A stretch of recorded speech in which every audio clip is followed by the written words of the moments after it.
99 pesos lang kada Marvin Augustin Premium 304 stainless tray.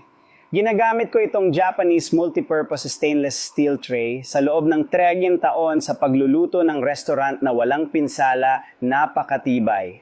Microwavable, madaling linisin at sobrang versatile.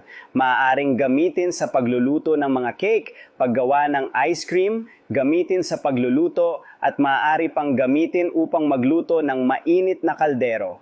Ang refrigerator ay hindi kailanman amoy tulad ng pagkain. Ang pagkain ay garantisadong hindi nakakapinsala sa kalusugan. Ang Japanese stainless steel tray na ito ay may malaking kapasidad na komportableng makapag-imbak ng mga hilaw na pagkain at prutas. Ang tray ay gawa sa mataas na kalidad na hindi kinakalawang na asero